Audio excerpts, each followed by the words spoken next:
वैसे भी पोखरी जाने के लिए 50 रास्ते सच में है। हाँ, क्या हुआ तो बड़े हो गए, बचपना तो अभी मतलब है हमारे अंदर बचा हुआ अभी। तो रुद्रप्रयाग नाम के पीछे भी एक कहानी प्रचलित है, लेकिन यहाँ ना सिर्फ बड़े बड़े ट्रक दिखाई दे रहे हैं। अगर आप यहाँ विंटर्स में आना चाहते हैं तो आपको हमारे होटल में प्रॉपर व्यवस्था मिल जाएगी।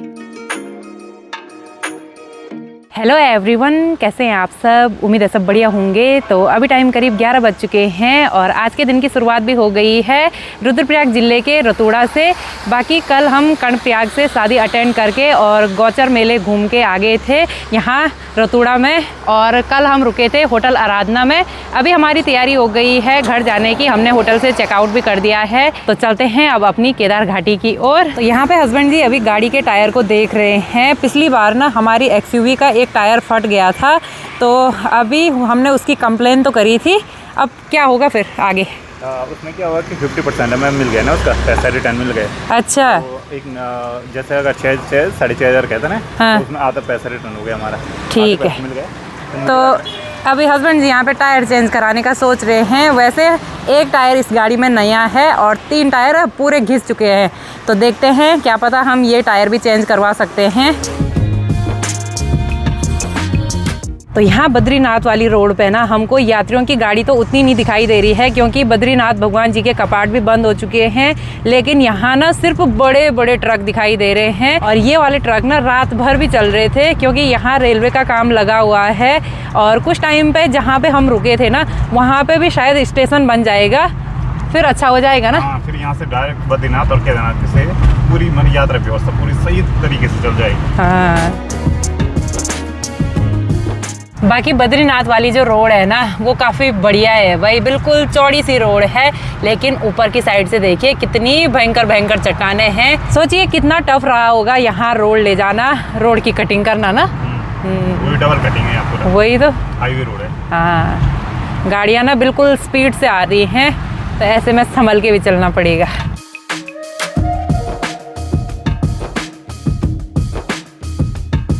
कल प्रीति के लिए मेले से गिफ्ट कैसा लगा गिफ्ट? बहुत बढ़िया लगा। सुबह से इसी के साथ खेल रही है मैडम जी।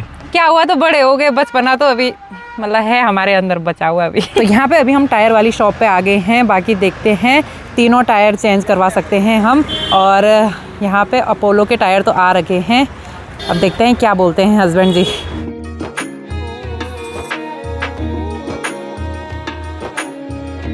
तो यहाँ पे हमने आगे का टायर चेंज करवा दिया है। बाकी आगे पहले हमने नया टायर डलवाया था, लेकिन आगे का टायर ना हमने पीछे की साइड शिफ्ट कर दिया है और आगे नया टायर डलवाया। अभी दूसरी साइड भी नया टायर डलवाएंगे। तो चलिए जी, हमारी कार में फ्रंट से नए नए टायर भी लग चुके हैं। तो अब चलते हैं भाई सीधे घर की ओर। काफ़ी ज़्यादा लेट हो गई है, 12 साढ़े 12 तो हमको यहीं हो गए हैं।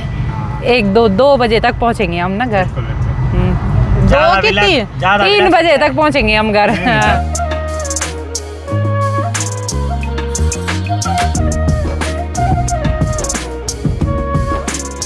तो चलते चलते हम पहुंच चुके हैं एक व्यू पॉइंट पे। बाकी आप भी दर्शन कीजिए इस पवित्र से संगम के। और यहाँ पे जो मंदाकिनी नदी है वो आती है चौराबाड़ी ग्लेशियर यानी कि श्री केदारनाथ धाम से, और जो अलकनंदा नदी है वो आती है श्री बद्रीनाथ धाम से। तो यहाँ से ठीक सामने जो अलकनंदा नदी है वो आगे चलकर देवप्रयाग में भागीरथी नदी से मिलती है, और वहीं से आगे चलकर गंगा नदी का निर्माण होता है। तो रुद्रप्रयाग नाम के पीछे भी एक कहानी प्रचलित है। माना जाता है कि यहाँ पे महर्षि नारद ने भगवान शिव की एक पाँव में खड़े होकर उपासना करी थी, जिससे प्रसन्न होकर भगवान शिव ने उनको रुद्र रूप में दर्शन दिए थे। बाकी रुद्रप्रयाग भी काफी सुंदर जगह है, और ये पंच प्रयागों में से भी एक है।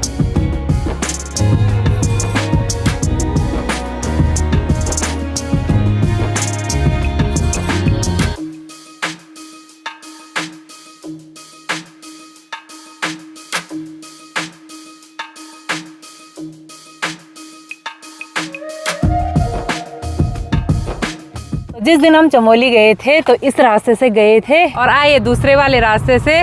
पता नहीं कितने रास्ते हैं भाई। वैसे भी पोखरी जाने के लिए 50 रास्ते सच में है। हाँ, बद्रीनाथ से जाओ, रुद्रप्रयाग से जाओ, यहाँ बीरी से जाओ, सब जगह से जाने के लिए वही एक ऐसा प्लेस है जहाँ पर सब जगह जाने के लिए। हाँ, तो अभी हम सफ़र में आगे बढ़ते हुए पहुँच चुके हैं गिवाड़ी गांव के पास में। बाकी यहाँ पे लंच कर लेते हैं क्योंकि टाइम भी हो ही गया है, और अभी तो हमको किमाड़ा तक पहुँचते पहुँचते काफ़ी टाइम लग जाएगा, क्योंकि रास्ते में भी हमको काफ़ी सारा सामान लेना है। तो एक बार लंच कर लेते हैं यहीं पे। बाकी यहाँ से भी देखिए ऊपर की साइड सिर्फ ये चीड़ के ही पेड़ दिखाई दे रहे हैं, बहुत ही ज़्यादा मात्रा में।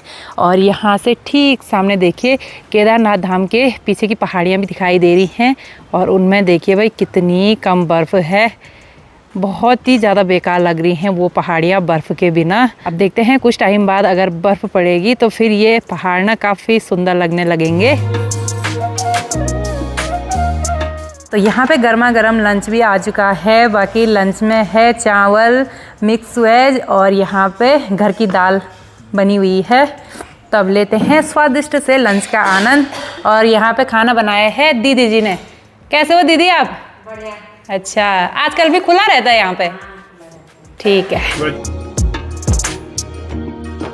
तो अभी हम पहुंच चुके हैं कुंड के पास में। बाकी यहाँ से राइट वाला रास्ता जाता है चोपता तुंगनाथ के लिए और लेफ्ट वाला रास्ता जाता है केदार घाटी के लिए। बाकी यहाँ पे ये पुराना वाला पुल है और इसके ठीक बगल में देखिए भाई नए पुल का निर्माण भी हो रहा है, जो कि प्रगति पे है अभी। तो कुछ टाइम बाद ये पुल भी बन के तैयार हो जाएगा।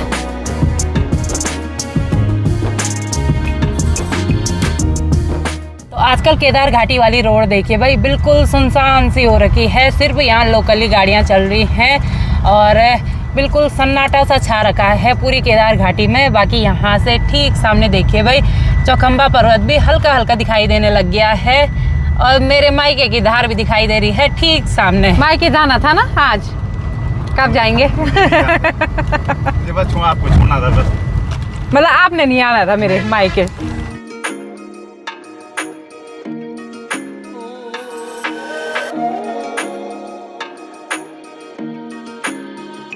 तो चलिए जी, अभी हम गुप्तकाशी मार्केट में पहुंच चुके हैं। बाकी यहाँ से थोड़ा बहुत सामान लेना है, फिर चलेंगे अपनी केदार घाटी की ओर। तो सबसे पहले हम यहाँ से सब्जी वगैरह ले लेंगे, फिर हमको जाना है दूसरी वाली शॉप में।